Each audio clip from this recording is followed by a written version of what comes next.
On y est, la préparation de l'équipe de France pour l'Euro 2020 a commencé ce mercredi soir.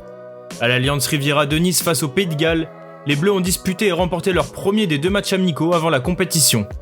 Forcément, cette rencontre était très attendue, d'autant plus qu'elle marquait le retour de Karim Benzema avec l'équipe de France, après 5 ans et 237 jours d'absence.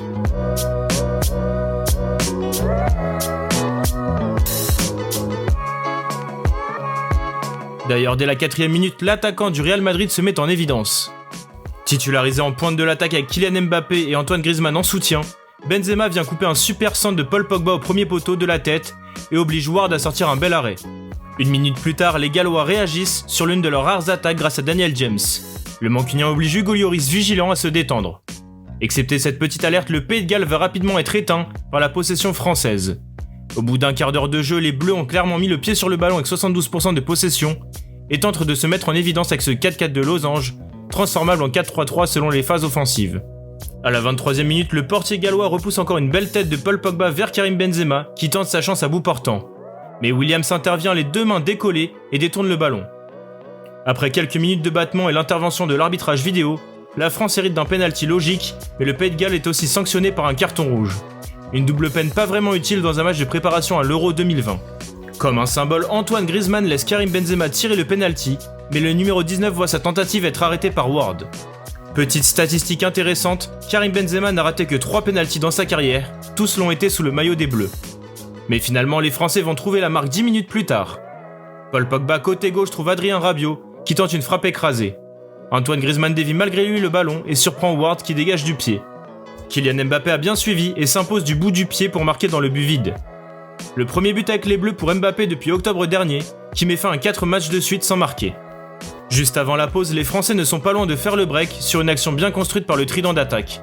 Paul Pogba trouve Antoine Griezmann qui remet en une touche pour Benzema. À l'aise techniquement, Benzema envoie aussi en une touche Mbappé en profondeur, qui frappe bien au-dessus des cages. Les 3 de devant se créent déjà des automatismes en 40 minutes sur le terrain, prometteurs. Au retour des vestiaires, les Bleus se mettent rapidement à l'abri à la 48e minute. Paul Pogba touche Mbappé qui glisse à Antoine Griezmann avec une superbe talonnade. Grisou contrôle, se décale et envoie une frappe enroulée pleine lucarne. S'il faut noter la belle tentative de Daniel James à la 63e minute, qui oblige encore une fois Lloris à se détendre, les Gallois vont vivre une deuxième mi-temps galère. À l'aube des 10 dernières minutes, Ousmane Dembélé va participer à la fête et inscrire le 3e but à la 78e. Jules Koundé, entré à la mi-temps à la place de Benjamin Pavard, s'arrache pour envoyer un centre dans la surface. Karim Benzema réalise alors un superbe amorti de la poitrine qui n'était pas évident et tente ensuite sa chance avec une frappe à ras de terre. Sa tentative vient taper le poteau et profite à Ousmane Dembélé qui marque dans le but vide. Karim Benzema est clairement monté en puissance sur cette fin de match avec l'envie de marquer un but pour son retour en bleu.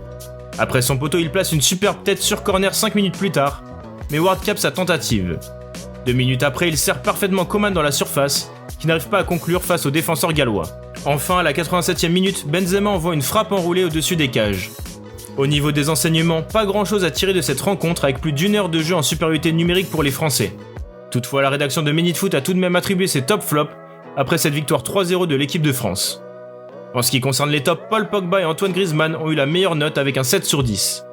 Les 2 hommes amis dans la vie et sur le terrain ont montré encore une belle complémentarité. Griezmann a été très précis sur ses corners et très utile dans le décrochage pour amener les offensives françaises. Pogba, comme à son habitude, a été présent pour apporter du lien entre le milieu et l'attaque. Enfin, Karim Benzema, malgré son penalty raté, a plutôt réussi son retour chez les Bleus. Un poteau qui amène un but, une tête pas loin de faire mouche, des décrochages intéressants. Benzema fait du Benzema et sera très utile pour la France dans les prochaines semaines. Deschamps l'a d'ailleurs laissé toute la rencontre pour qu'il prenne ses marques avec le groupe. Côté flop, Made in Foot a pointé du doigt les prestations décevantes de Benjamin Pavard et Adrien Rabiot côté bleu et de Gareth Bale chez les Gallois. Pavard sorti à la mi-temps n'a quasiment rien apporté offensivement, surtout lorsque l'on compare la bonne deuxième mi-temps de Jules Koundé, impliqué sur le 3e but français. Dans l'ensemble, Koundé et Digne ont réalisé une meilleure mi-temps que les habituels titulaires, Lucas Hernandez et donc Benjamin Pavard. Adrien Rabiot, quant à lui, n'était pas très inspiré et plutôt mollasson sur la pelouse niçoise.